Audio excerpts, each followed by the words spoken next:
Au nom d'Allah, le tout miséricordieux, le très miséricordieux. Yasin, par le Coran plein de sagesse, tu es, Mohammed, certes du nombre des messagers, sur un chemin droit. C'est une révélation de la part du Tout-Puissant, du très miséricordieux, pour que tu avertisses un peuple dont les ancêtres n'ont pas été avertis. Ils sont donc insouciants. En effet, la parole contre la plupart d'entre eux s'est réalisée. Ils ne croiront donc pas. Nous mettrons des carcans à leur cou, et il y en aura jusqu'au menton, et voilà qu'ils iront tête dressée. Et nous mettrons une barrière devant eux, et une barrière derrière eux. Nous les recouvrirons d'un voile, et voilà qu'ils ne pourront rien voir. Cela leur est égal que tu les avertisses ou que tu ne les avertisses pas, ils ne croiront jamais. Tu avertis seulement celui qui suit le rappel, le Coran, et craint le tout miséricordieux, malgré qu'il ne le voit pas. Annonce-lui un pardon et une récompense généreuse.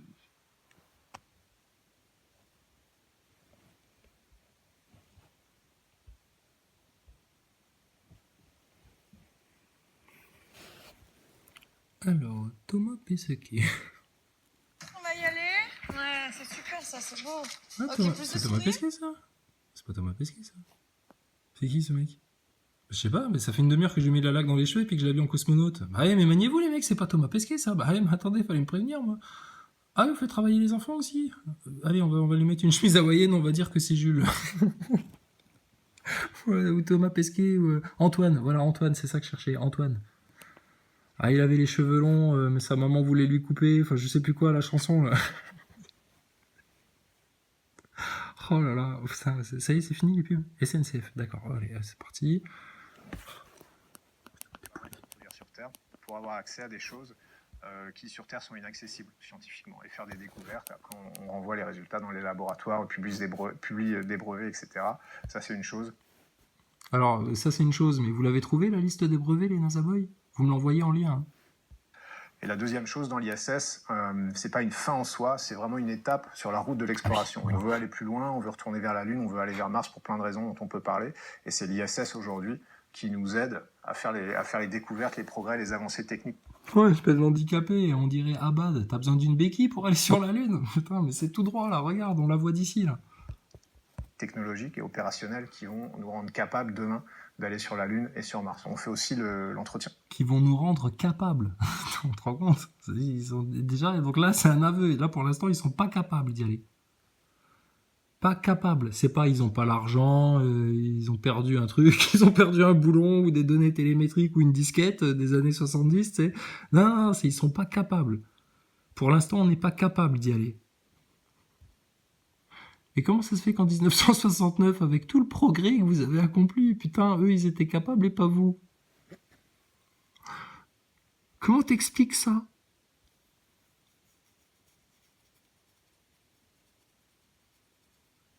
Comment t'expliques qu'avec un Macintosh, je sais pas moi, des années 80, t'es capable de faire des trucs que t'es pas capable de faire avec un MacBook Pro, je sais pas quoi, là?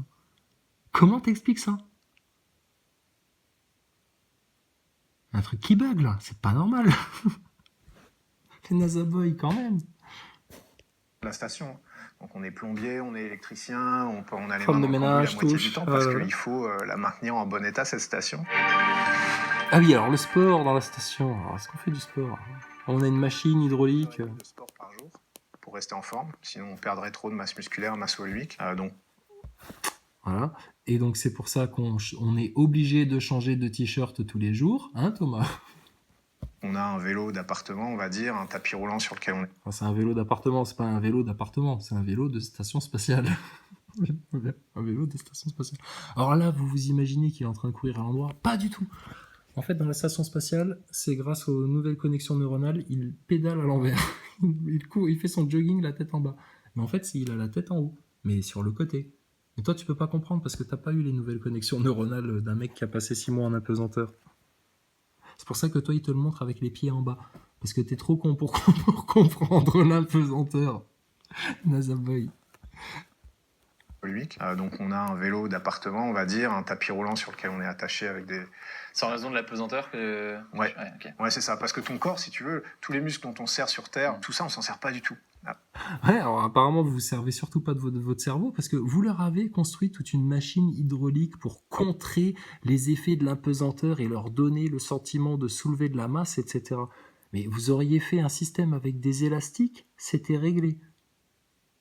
Vu que vous avez une paroi blindée, là, un mur de 52 cm ou je sais pas quoi, mais c'était vite fait, hein. Tu posais des élastiques bien conçus, avec des bonnes poignées, etc. Tu faisais travailler tous les membres dans un espace réduit, sans se casser le cul à mettre toute une machinerie comme ça, avec des câbles enroulés de nouveau pour faire croire qu'il y a des trucs électroniques dedans, etc.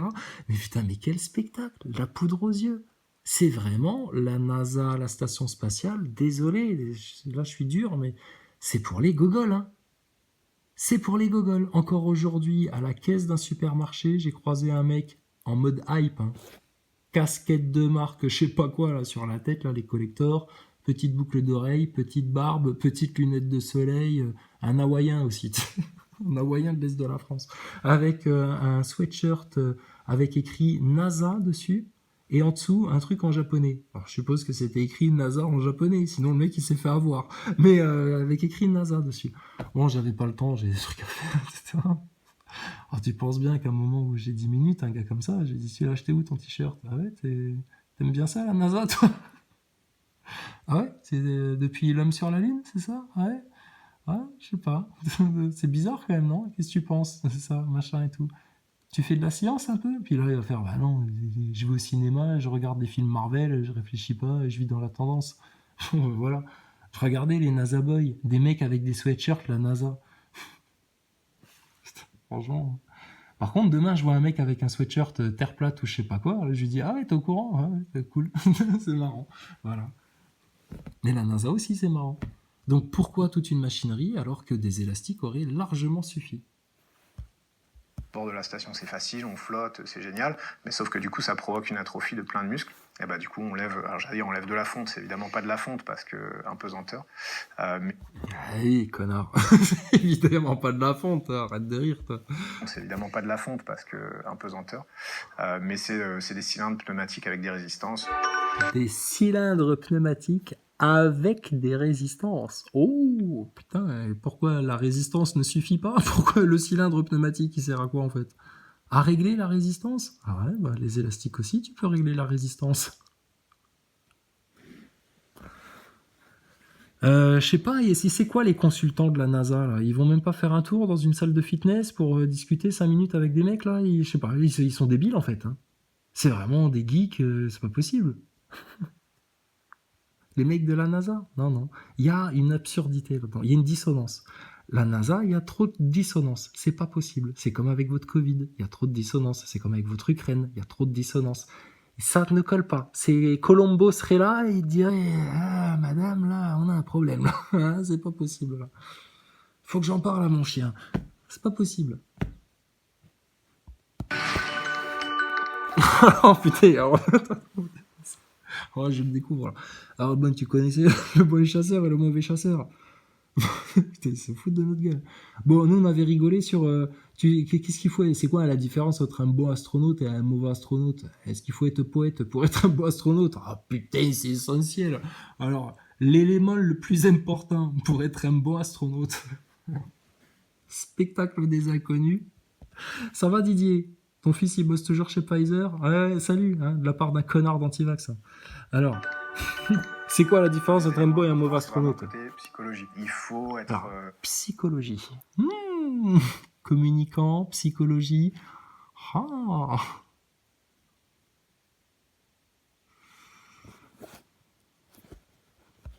Être adaptable. Il faut savoir que. Quand tu portes un masque FFP2 sur ton nez, c'est que t'es quelqu'un de plutôt adaptable, il n'y a pas de problème. Là, on a la preuve en image, irréfutable. Là-dessus, il a dit la vérité. Tout le monde est très adaptable à la NASA. Bande de chiens. Communiquer, savoir expliquer, mais aussi savoir écouter. Un des éléments importants, c'est vraiment le côté psychologique. Il faut être adaptable. Il faut savoir communiquer, savoir expliquer, mais aussi savoir écouter. Il faut... Alors, je veux bien Thomas, hein, Jonathan. Qu'est-ce qui est jaune et qui attend? Alors Jonathan, mais Thomas, faut savoir expliquer. Bah oui, bah explique-nous. Là, il y a des explications qui manquent, là. Faut savoir écouter. Bah écoute-nous. Plutôt que d'aller te plaindre chez Elisabeth Lemoine, là, sur C'est à vous, à côté de Patrick Cohen, en disant oui, il y a des gens sur Internet qui disent que vous êtes jamais allé dans l'espace. Ah oui, bah ceux-là, ils sont méchants et je leur dis que bah ils ont qu'à venir. Hein. Moi, je l'ai vu la Terre, moi. Hein, c'est des jaloux. Ils sont jaloux. C'est sûrement des gens qui sont jaloux de l'autruche aussi. C'est les mêmes. Alors bref, donc Thomas Pesquet. Alors très adaptable. Il faut savoir communiquer, savoir expliquer, mais aussi savoir écouter. Ça y est, savoir écouter, Thomas. Pourquoi tu nous écoutes pas? Pourtant, tu nous as écoutés vu que tu nous as répondu dans tes tweets quand on faisait les vidéos, quand tu es parti dans le Crew Dragon. Hein, tête de canard. Hein? Non, j'ai dit connard. J'ai dit connard. Ah, j'ai dit canard? Ah, pardon. C'est mon syndrome Gilles de la Tourette. Je suis désolé, les gars. Ah, mais je suis malade. Hein. Y a pas de vaccin. Ah, c'est ton collègue acrobate, là, qui fait des moonwalks accrochés au câble. Ah, je le reconnais, lui. Hein? Je sais pas son nom, je m'en fous. C'est quoi cette fumée, là? Vous fumez, les mecs, dans la station spatiale? Vous clopez ou quoi? C'est quoi cette fumée, là?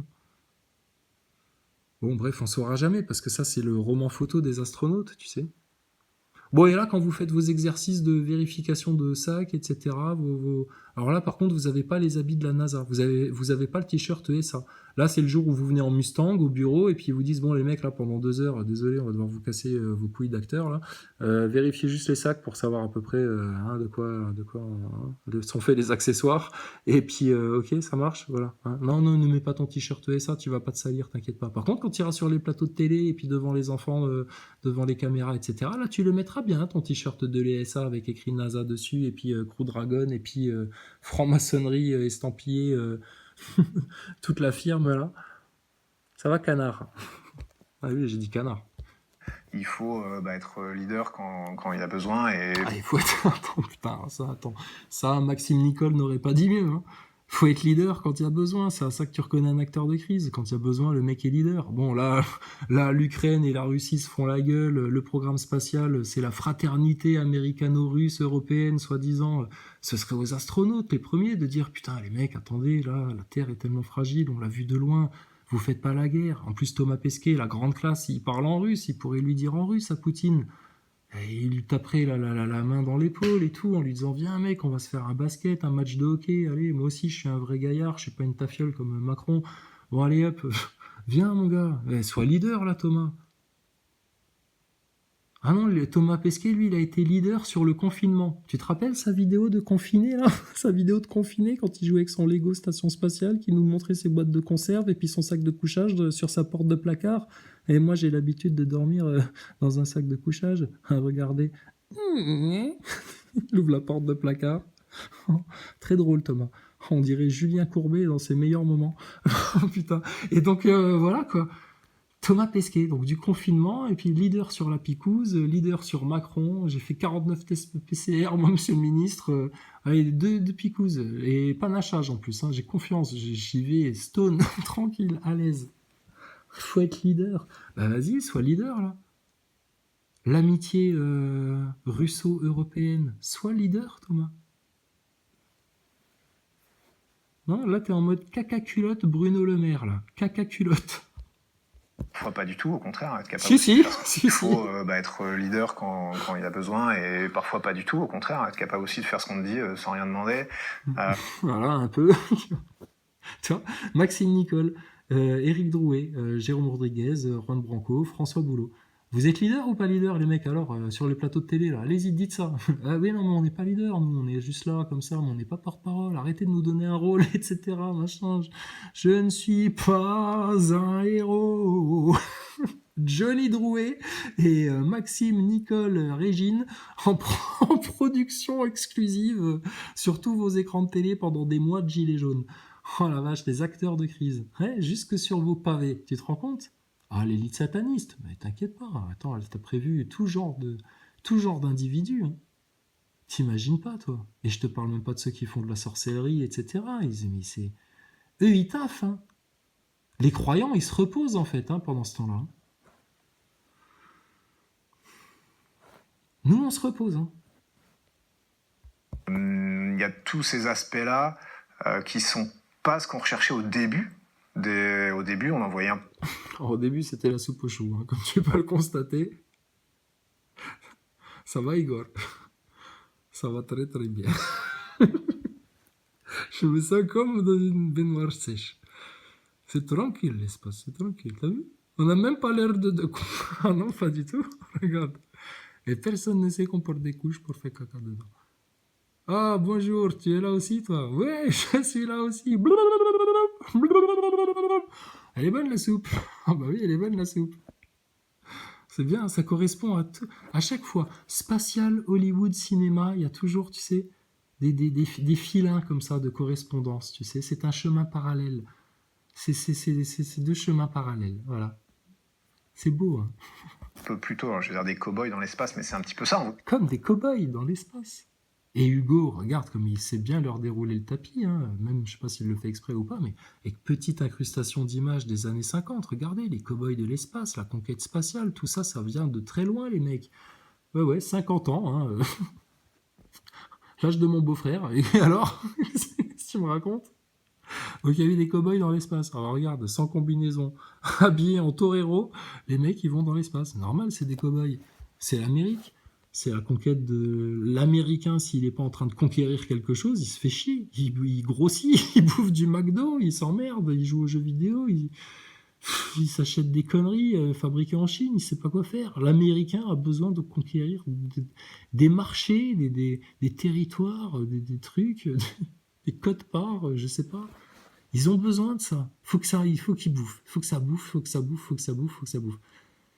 C'est un peu la définition de parasite, ouais. Mais c'est pas les Américains les parasites, c'est leur système en fait de surconsommation de choses inutiles, futiles, machin, du rock'n'roll, du truc, ils dansent le twist et puis dansent le jerk et puis dansent ceci et puis dansent cela et puis ça n'en finit plus de danser quoi. On danse trop, vous dansez trop les mecs. Ça c'est. Enfin bon bref. Donc les cow-boys de l'espace, la conquête spatiale. Voilà. Et le sport, quoi. Et le sport. Et vive le sport. Des gars super résistants parce qu'on savait pas, un peu guerrier, un peu militaire. Alors un peu guerrier, un peu militaire, les commandos de l'espace, parce que putain, ouais, t'envoies des mecs en haute altitude, là où il y a le vide, bordel, et puis t'es pas sûr de ce que tu fais, parce que vous étiez que sûr de la théorie, hein. On pense qu'il y a ça là-bas, mais après on verra bien, hein. Peut-être il y aura une surprise, hein, les mecs, hein. Ça, on vous garantit pas le retour, hein. Regarde Neil Armstrong, avant qu'on l'envoie sur la Lune, il s'est cassé la gueule 3-4 fois, hein. Il a failli mourir, hein. Bon... Hein, oui, peut-être qu'ils ont fait des sosies, ils en ont profité, je sais pas, ou imaginons peut-être.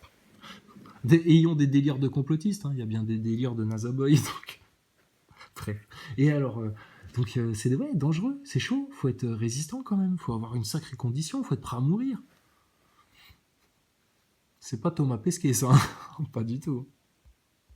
Maintenant, on n'a pas besoin de Superman, Superwoman, on a besoin de gens. Voilà, Thomas Pesquet qui se gratte le nez, et regardez, c'est intéressant. Regarde, Thomas Pesquet, alors il faut donc des mecs super résistants, etc. Maintenant, bon, nous, on n'a pas forcément besoin de Superman non plus, parce qu'ils marchent sur un rasoir, là. Ils doivent en même temps faire croire au spatial, comme quoi c'est quelque chose de compliqué, pointu, c'est pas pour n'importe qui, quand même, c'est sélectif, etc. Et en même temps, ils ont besoin que ça se démocratise pour que chacun s'y projette, pour que les gens continuent à alimenter le truc avec leur conscience, etc. Donc il est toujours, tu vois, pris entre deux balanciers, là. Et donc, quand il fait l'antithèse du Superman, etc., et qui dit on n'a pas forcément besoin d'être des Superman, il se gratte le nez, et Hugo décrypte, là. C'est que des Hugo. Alors, Hugo, inconsciemment, ça, il le capte parce qu'il tourne la tête au moment-là. Regarde bien ça. Des cow-boys. Hein, ouais, nous aussi, on est des cow-boys. On aime bien le cinéma. Regarde, vous êtes en train de nous en faire, là. Dans l'espace, mais c'est un petit peu ça. On voulait des gars super résistants parce qu'on super savait pas, un peu machin guerrier, et tout. un peu militaire, etc. Maintenant, on n'a pas besoin de Superman, Superwoman, on a besoin de Il se gens gratte le nez qui savent travailler et lui en tourne la équipe, tête. etc. Voilà. Voilà, tu vois, Hugo décrypte. Là, on est en train de faire du décrypte, là. Parce que lui, il se gratte le nez, ça, c'est son langage neurolinguistique, là, je sais pas quoi. Et puis, bah, il est mal à l'aise parce qu'il sait qu'il raconte une connerie, etc. Et toi, inconsciemment, ton inconscient, si ton mental ne venait pas te rattraper en disant non, ne te fais pas confiance, suis le mouvement, suis la tendance, va te faire picouser, et ben, tu te dirais non, là, il y a un truc qui cloche là. Le mec là, il est en train de me mentir, je le sens pas. Parce que ton corps, ton inconscient, ton subconscient, il l'a senti. Et il a réagi, regarde. Maintenant, on n'a pas besoin de Superman, Superwoman, on a besoin de gens qui savent travailler en Et équipe, tourne la tête. etc. Deuxièmement, Donc, tu vois, c'est toujours ça. C'est le un peu de Thomas Pesquet. Bon, faut être quand même, voilà, mais bon, voilà. Bon, c'est dangereux, mais bon, on est toujours revenu. Voilà, mais quand même, tu vois, c'est que ça. La valse. La valse a 2 temps. s'entraîne pour ça, on va se mettre dans des situations compliquées aussi au sol. Hein. On est resté 9 jours dans un caisson sous l'eau. On est resté 9 jours dans un caisson sous l'eau. Pour un rituel maçonnique? Ou vraiment pour efforcer votre résistance? Alors, si vous avez fait ça, de rester 9 heures dans un caisson sous l'eau, et franchement, c'est comme une garde à vue en fait. Franchement, on va dire, hein, pas de souci. Et donc, franchement, à l'aise. Et alors, vous avez pas passé 1 ou 2 ou 3 heures ou 4 heures dans un caisson de vide? Parce que ça, ils t'en parleront jamais de ça. Plus petit que cette salle-là, on est resté en spéléologie aussi pendant un moment. T'es dans le noir, t'as plus de référence de temps. Privation sensorielle. T'es dans le noir, t'as plus de référence de temps. Technique franc-maçonne, MK Ultra. C'est pas de l'entraînement qu'ils font. Ils passent des rituels, en fait, les mecs. Et on va se stresser. Alors, Tester tes limites un peu de ouais, voilà, émotionnelles, tester tes quoi. limites et toujours en groupe. On va se stresser, machin et tout, et toujours en groupe. Travailler la cohésion des astronautes. Traumatisme collectif. Hein? Confinement, hop, masque. Hein, traumatisme collectif, t'as vu? Sur des nations entières, ils l'ont fait. Traumatisme collectif, théorie du choc. Toujours en groupe, toujours en équipe. Stratégie du choc, pardon. Avec des buts. Voilà. Bah oui, mais c'est comme à l'armée aussi, ils font ça, etc. Bah oui, tout à fait. Mais à l'armée aussi, t'as vu comment ils sont dociles, comment les mecs, même quand ils voient leur pays qui s'écroule autour d'eux, même pas ils réagissent, tellement ils attendent des ordres comme des pantins, là, comme des inutiles, comme des irresponsables. Bah oui, c'est ça le MK Ultra. Quand je te dis que tu vis dans une société sataniste, c'est que vous vous en rendez même plus compte, en fait. Et dans les entreprises, ça se répercute aussi. Les petits managers, les petits chefs, les petits salariés soumis, faites-vous vacciner sinon on vous vire. Pardon? Vas-y, bah ciao, tout de suite, démerde-toi, je me casse. Faut n'importe quoi, j'irai balayer dehors. Putain, rien à foutre. Ah bon, vous faites ça bon? Ah bon, non mais on rigolait en fait, de toute façon c'est pas légal. Ah oui, mais je sais que c'est pas légal, c'est pour ça que je me casse, dégage. Mais les autres, vous restez quand même. Oui, nous on reste. Tu vois ce que c'est la soumission? Oh là là. Franchement, mais... Et eux, c'est pareil. Voilà, c'est du conditionnement. Ça s'appelle conditionner des êtres humains.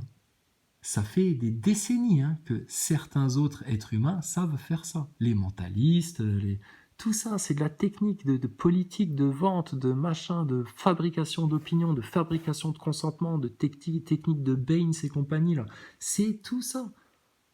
Plus le MK, plus tout ça. Parce que les gens, ils découvrent le MK dans les années 2000. Mais imagine, eux, ça fait 60 ans que ça dure. 70 ans. Toi, tu découvres des faciles de conditionnement des mentales. D'accord. Ah ouais, mais t'inquiète pas, ils ont eu le temps de les peaufiner, les techniques. Hein. Et puis de se dire, tiens, si on faisait pas ça sur des masses entières pour voir. Ah bah vas-y, tu as confiné pour voir. Hop, tous confinés. Si vous êtes malade, vous êtes dangereux pour les autres. Confinez-vous. Parce que c'est par contre, ouvrez les fenêtres, parce que sinon, si vous êtes trop confiné, vous allez choper le virus. Ah ouais, mais alors on sort alors? Non, il faut pas sortir. Oh là là. Mais mettez des masques. Même je croyais que ça servait à rien, qu'on savait pas les mettre. Oui, mais vous pouvez même les toucher avec vos doigts. Regardez, même le président le fait. Et le Premier ministre, etc. Quand il cherche pas ses lunettes. Hein, Monsieur Castex. Donc, oh là là, c'est la grande farandole. Et donc eux, ils sont conditionnés pareil, des situations de stress, tu vois. Et puis après, bon, alors, vous en êtes sortis les mecs, vous aviez un but, un groupe, etc. Ouais, putain, on l'a fait, we did it. Les Américains, quoi. Bon, allez hop, étape suivante. Avec une structure.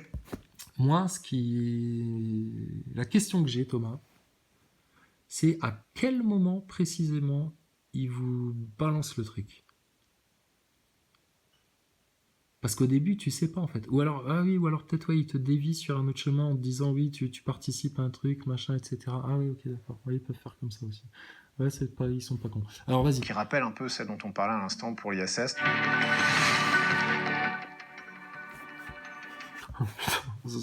Tu sais que ça, c'est une bonne question, Hugo. Les astronautes sont-ils suivis psychologiquement? Ah, nous, on veut pas les suivre tout le temps à la trace, mais on aimerait juste avoir un entretien avec eux. Pour discuter, boire un thé, manger un petit gâteau. Tu aimes pas les petits gâteaux, Thomas Pesquet? Oh, franchement, viens vite. On voit les astronautes quand ils réalisent leur vol spatial, mais il y a vraiment plein d'équipes qui sont là pour nous aider.